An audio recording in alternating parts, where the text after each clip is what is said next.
Right sir, एक चीज के मैं भी हैरान हूँ, बहुत साल से मैं भी इंटरनेशनल अफेयर्स को देख रहा हूँ, 23 साल हो गए, और मैं पहले दिन से इंटरनेशनल अफेयर्स देख रहा हूँ। मैं भी हैरान हूँ कि ये ह्यूमन राइट्स की बात एक ऐसे कंट्री से आती है जहां पर ट्रेंड चला था ब्लैक लाइव्स मैटर। इंडिया में तो कभी ऐसे ट्रेंड नहीं चले कि मुस्लिम लाइव्स मैटर और समथिंग लाइक दैट। इंडिया में भी मुस्लिम्स क्लेम करते हैं कि हमारी सिचुएशन खराब है, हमें राइट्स नहीं है, हमें इबादत का राइट नहीं, क्लेम करते होंगे, लेकिन किसी ने भी आज तक ये नहीं बोला कि हम कंट्री छोड़ के जाना चाहते हैं। They want to live here, चाहे कितनी तशद्दुद हो, चाहे कितनी एट्रोसिटी हो। वहां तो ब्लैक लाइव्स मैटर, और वहां तो रॉडनी किंग रॉयस भी हमने देखे, और सारे रॉल्स रॉयस भी देखे।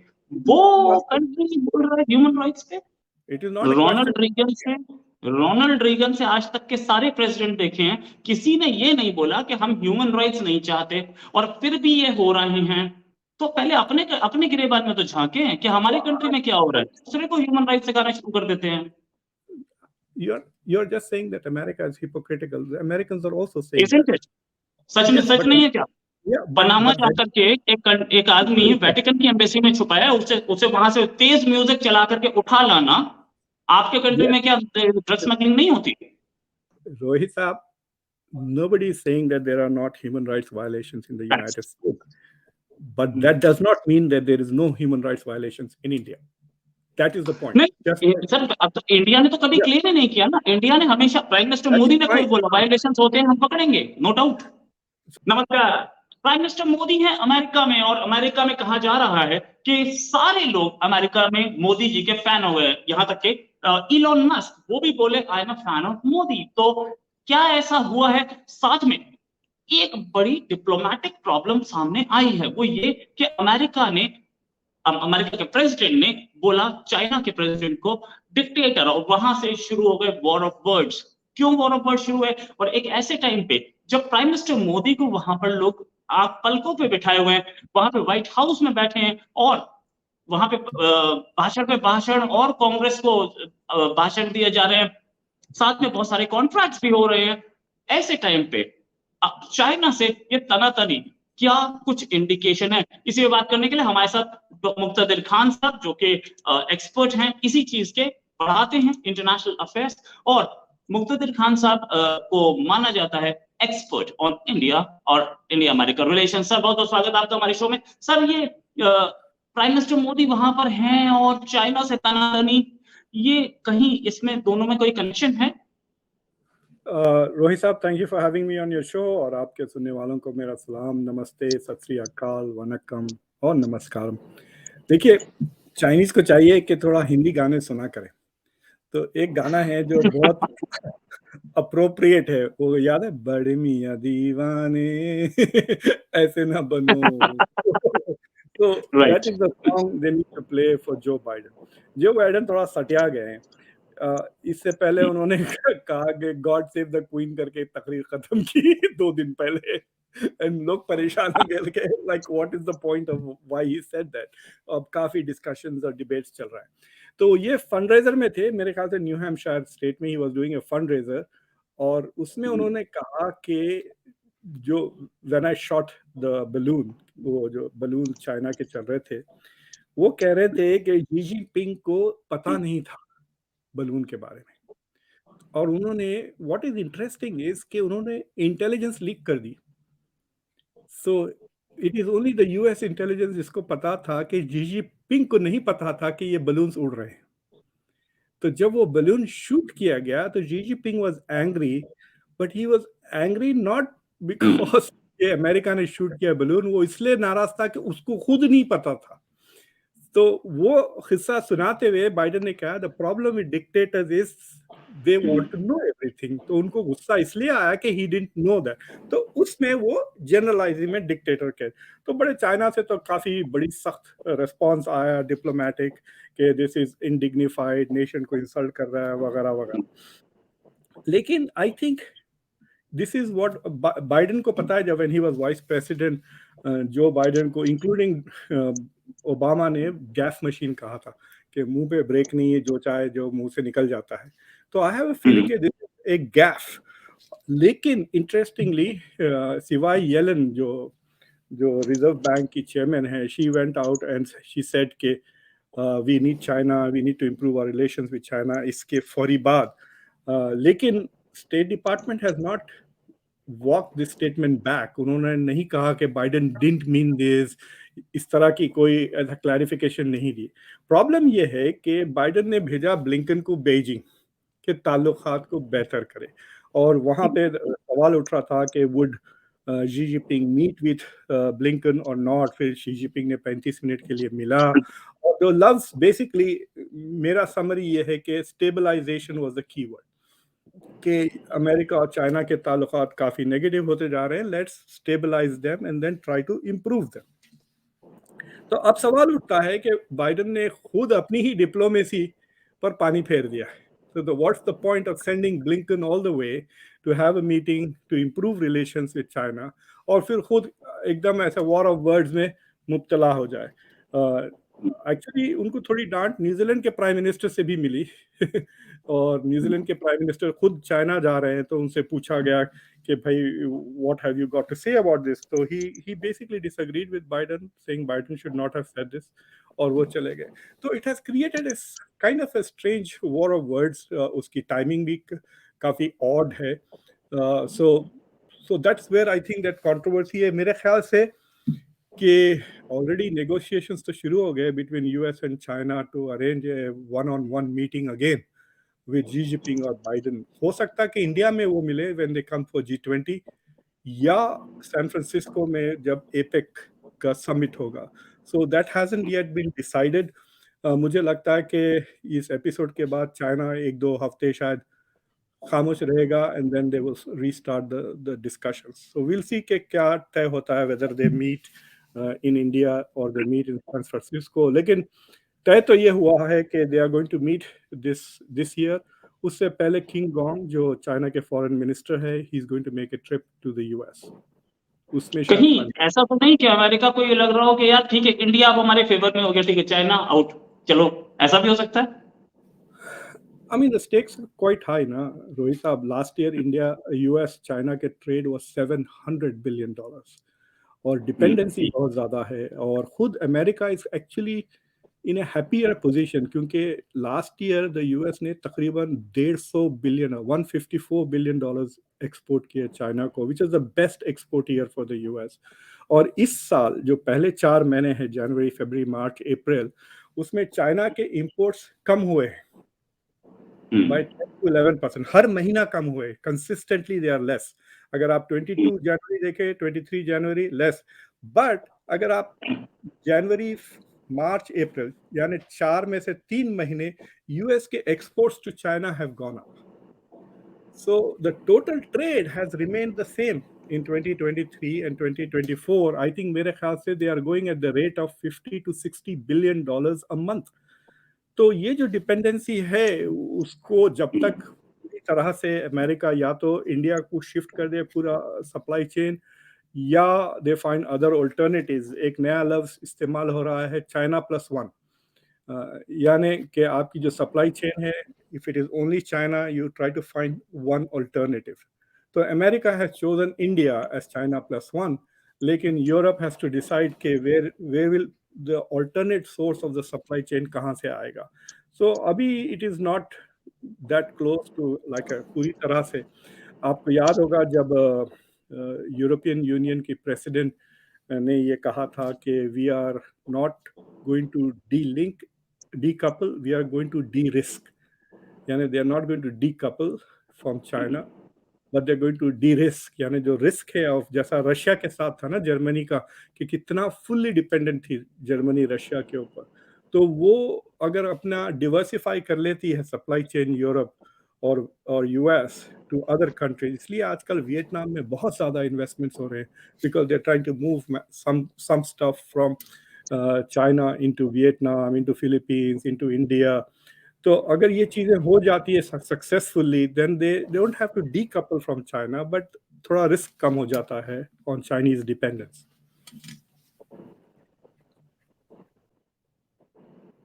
Right sir. सर ये जो पूरा गेम है, मतलब जो अमेरिका चाइना का जो ट्रेड है, वो that is in favour of China.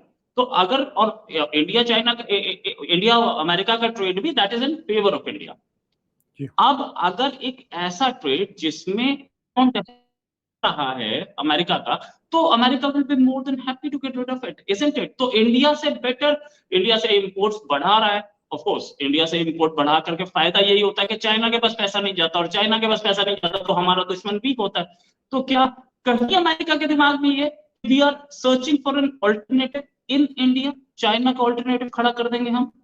तो उसका चक्कर ये है कि it is not like automatic, it's not like saying ठीक है let us not order dinner from Chinese, let us order it from an Indian restaurant. Network में थोड़ी सी प्रॉब्लम थी, that's why I had to come from here. या you can, I can hear you sir, continue. हाँ, तो मैं ये कह रहा हूँ कि it is not like ordering dinner के अरे आज चाइनीज नहीं खाएंगे, आज इंडिया से मंगा लेते हैं Indian restaurants, it's not like that. जो चीज़ें चाइना यूएस को एक्सपोर्ट कर रहा है, is the India ready right now on the spot to export those things? I am not very sure. So that is the key thing. अभी investments होने लगेंगे, जैसा एप्पल 14 हो गया है, but there are lots of other things. Laptops तो नहीं आ रहे इंडिया से, so they will have to start investing, manufacturing, building the factory capabilities. It's not just factory capabilities. There are lots of other things that go into matlab shifting the base. So there is, plus there is an initial cost ना। आप already तो factory बनी हुई है China में, वहाँ से चीज़ें आ रही है, उस पर profit बन रहा है, लेकिन अगर उसको इंडिया शिफ्ट करना है तो then you will have to invest in building that factory first, then hiring the staff, then training them, and then so it will take time। और मतलब expectations है कि it might take 5 to 10 years to अगर nobody is saying that they'll fully move to India, but अगर if that is the plan, it can take at least a long period। but क्या corporations वो करने के लिए तैयार है when it is easier for them to put pressure on Biden to improve relations with China? then the profits चलते रहेंगे और उनको मजीद एडिशनल इन्वेस्टमेंट करने की जरूरत नहीं पड़ेगी इंडिया में। Right sir. सर एक चीज और, एक कांग्रेसमैन है प्रमिला जयप्रकाश। प्रमिला जयप्रकाश के लिए ये वो एंटी इंडिया है, इनफैक्ट इंडिया के खिलाफ बहुत बोलती हैं। तो अभी वो एक डेलीगेशन आने वाला था कांग्रेसमैन का जयशंकर साहब से मिलने के लिए, और जयशंकर साहब के और टीम ने बोला, उनके ऑफिस ने बोला कि ये प्रमिला जयप्रकाश को हटा दो, will meet the delegation. Delegation ने मना कर दिया, नहीं she will be a part, और इस डेलीगेशन से ही मीटिंग कैंसिल कर दी गई। तो क्या आपको लग रहा है कि India is now in a far more superior manner dealing with America? पहले तो ये होता था कि कोई भी आए उसी से बात हो जाती थी, नहीं, now we have a choice, अब इंडिया असर्ट कर रहा है अपनी पावर। सीधे चक्कर ये है कि Pramila Jaipal is just one Congress person, ठीक है, एंड फॉर हर ये जितनी भी कंट्रोवर्सी होगी it is advantages for her, उसका इमेज बढ़ेगा और उसके जो सपोर्टर्स है, she comes from a very progressive constituency Seattle के पास। So for her, जो भी हो रहा, whatever press she is getting is good news. It's not bad news. It's all good news for her.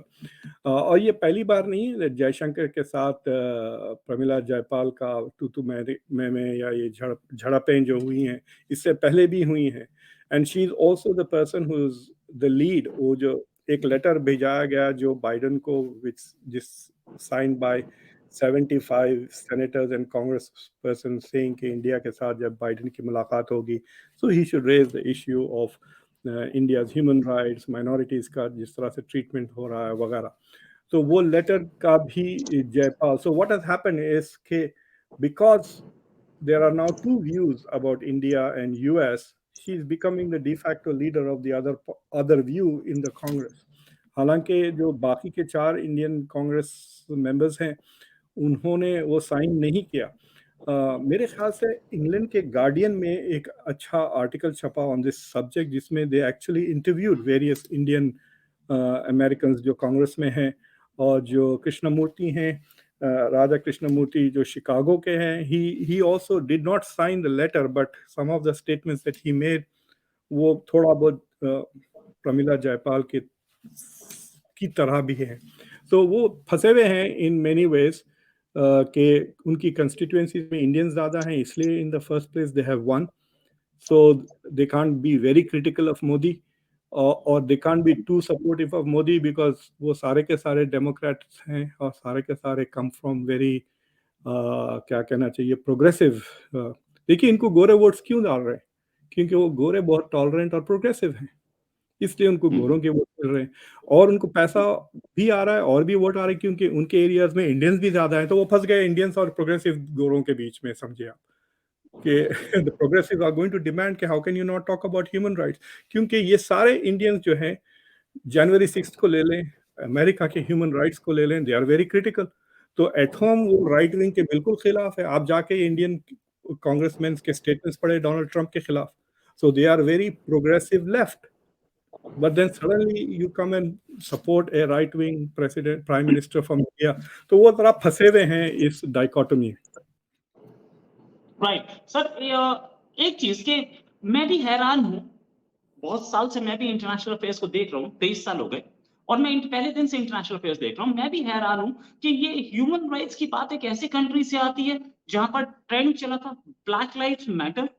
India में तो कभी ऐसे ट्रेंड नहीं चले कि मुस्लिम लाइव्स मैटर और समथिंग लाइक दैट। इंडिया में भी मुस्लिम्स क्लेम करते हैं कि हमारी सिचुएशन खराब है, हमें राइट्स नहीं है, हमें इबादत का राइट नहीं, क्लेम करते होंगे, लेकिन किसी ने भी आज तक ये नहीं बोला कि हम कंट्री छोड़ के जाना चाहते हैं। They want to live here, चाहे कितनी तशद्दुद हो, चाहे कितनी एट्रोसिटी हो। वहाँ तो ब्लैक लाइव्स मैटर और वहां तो रॉडनी किंग रॉयस भी हमने देखे और सारे रॉल्स रॉयस भी देखे। वो कंट्री बोल रहा है ह्यूमन राइट्स पे। देखिए द थिंग इज कि आप the human rights record of the US in spite of the way it has treated African Americans is way better.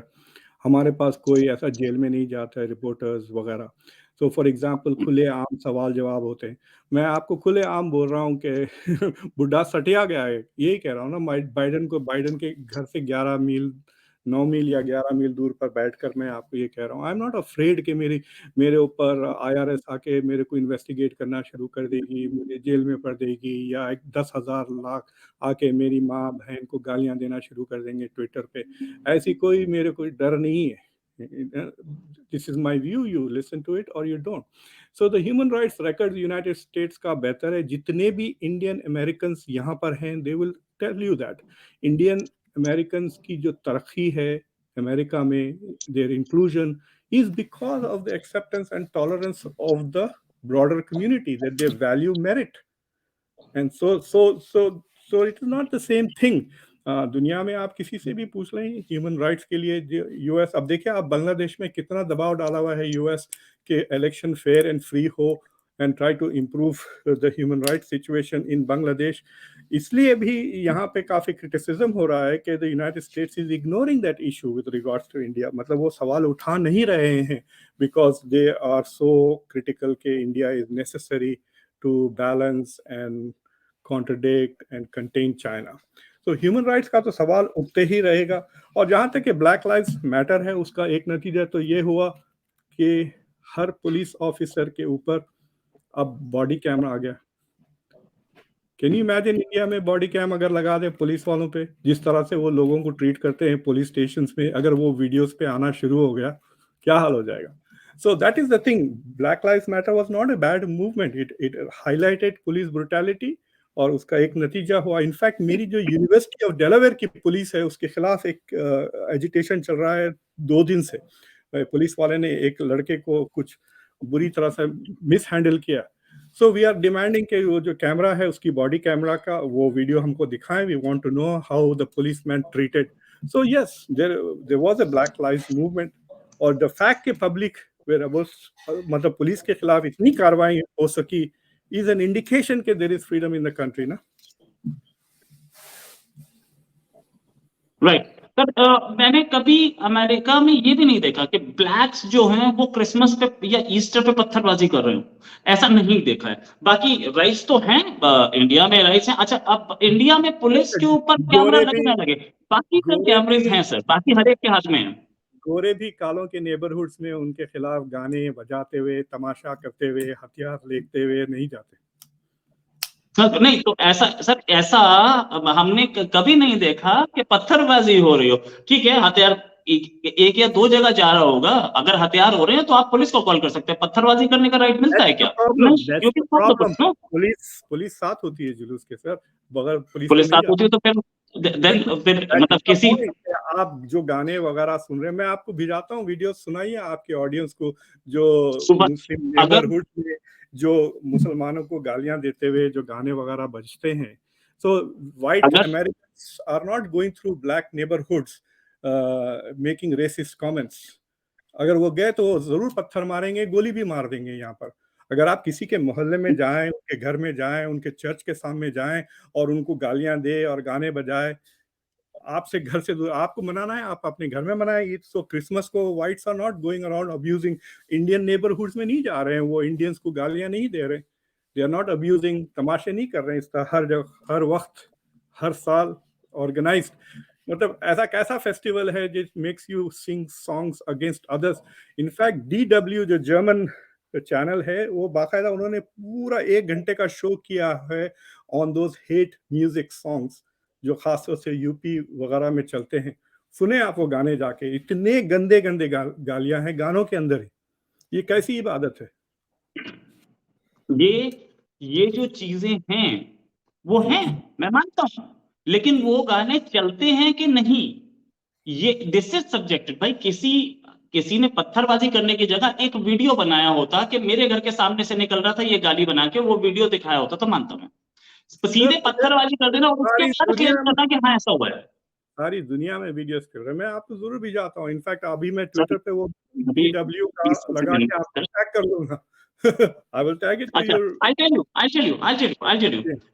2015 में डेथ ऑफ पेडी क्विक, 2015 में ही माइकल ब्राउन शूट, ठीक है, और उसके बाद 2016 में एक 23 साल का लड़का सिल्वी स्मिथ, 2016 में कैरोलेट रॉयट, 2017 में फिर से assault on D Andre Harris.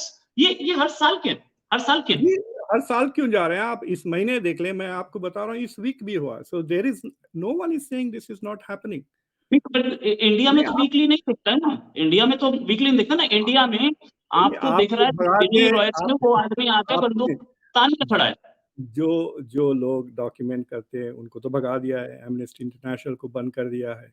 So the point is if you want to, but the state department के अगर आप ह्यूमन राइट्स रिपोर्ट्स देख लें, it is very well documented, you can go and see there हर episode. अब मैं आपको क्या, मैं रटता नहीं हूँ ये एपिसोड्स ना, मुझे आपने पहले कहता मैं निकाल के रखता था। अगर आप मुझे पहले कह देते तो मैं आपको वो सारे इवेंट्स गिना देता जो स्टेट डिपार्टमेंट ने खुद लिखे हुए हैं। They have documented it very carefully. But what I'm trying to say is this, कि ये कहना कि it's like me telling you, अगर आप किसी मोटे डॉक्टर के पास गए और वो कहता है Rohit Sharma you need to lose weight, you need to do, तो क्या आप उसके ऊपर चढ़ जाएंगे कि तू मोटा है? अरे भाई तू मोटा होगा, लेकिन मोटापे से तो so the US has committed, Joe Biden when he ran for president, he committed to make foreign policy का सेंटर पीस ह्यूमन राइट्स। ये जो बाइडेन की प्रॉमिस थी। तो हमारा सवाल यहाँ पे सिटीजन्स का है, बाद लोगों का, कि भाई आप ह्यूमन राइट्स क्या कहते हैं, दूसरे मुल्कों के साथ ये मसाइल उठाते हैं, इंडिया के साथ क्यों नहीं उठा रहे? That is the question. This is a question for America, it is not. Ronald Reagan से आज तक के सारे प्रेसिडेंट देखे हैं, किसी ने ये नहीं बोला कि हम ह्यूमन राइट्स नहीं चाहते, और फिर भी ये हो रहे हैं। तो पहले अपने गिरेबान में तो झांके कि हमारे कंट्री में क्या हो रहा है, दूसरे को ह्यूमन राइट्स सिखाना शुरू कर देते हैं। You're just saying that America is hypocritical. The Americans are also saying Isn't it? सच में सच नहीं है क्या? पनामा जाकर के एक आदमी वेटिकन की एम्बेसी में छुपाया, उसे वहां से तेज म्यूजिक चला करके उठा लाना। आपके कंट्री में क्या ड्रग्स स्मगलिंग नहीं होती? रोहित साहब, nobody is saying that there are not human rights violations in the United States, but that does not mean that there is no human rights violations in India. That is the point.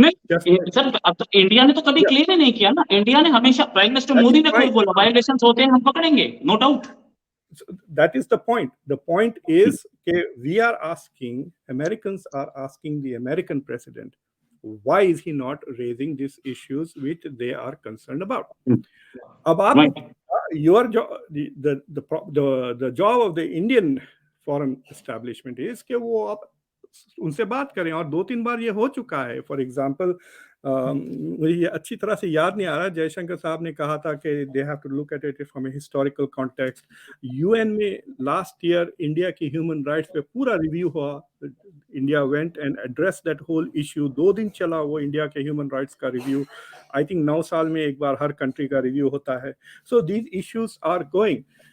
So the question really is के yes, America में democracy के problems है। हमारे पास जनवरी 6 का episode is a very good example के peaceful transition of power नहीं हो रहा। अफ्रीकन अमेरिकन्स के खिलाफ रेसिज्म जरूर है इस मुल्क में। That's not the point. The point is once you acknowledge it, then you start taking steps. It's like saying कि अगर आपने acknowledge कर लिया कि आप मोटे हैं, then you will join the gym and then you will start eating healthy. But if you completely deny it, then you will just continue to deteriorate.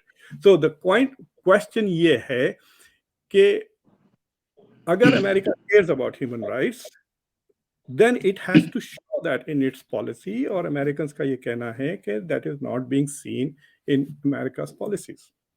कि it's not दूसरे मुल्कों के साथ America is raising issue of human rights. अब मेरे ख्याल से बांग्लादेशियों को लिए वीजा का कुछ problem, I didn't read the whole order properly, लेकिन I think they are going to prevent Bangladeshis from coming to the US unless elections fair and free ना हो बांग्लादेश में।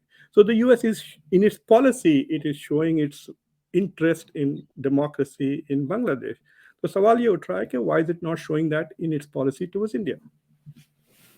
एंड स्टेजियो समोसा को किसी ने सपोर्ट किया था, निकरागुआ में किसी ने सपोर्ट किया था।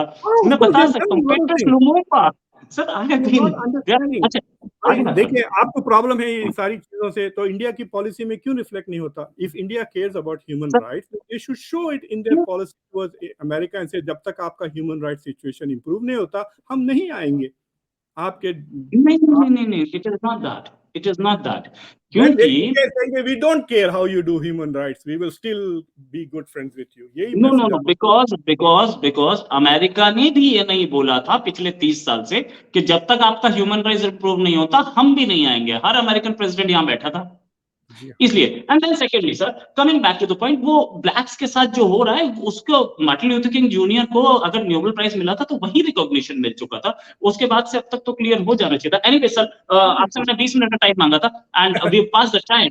Thanks a lot for joining. ये बहुत अच्छा डिस्कशन है और आपके साथ डिस्कशन करने में मजा भी आता है सर, आपने बहुत स्टडी की, डीप स्टडी किया। Thanks a lot for joining sir, उम्मीद है जल्दी ये डिस्कशन और करेंगे। अभी के लिए नमस्कार, धन्यवाद सर, जय Hind sir. Thank you Rohit साहब, I will see you next. Bye.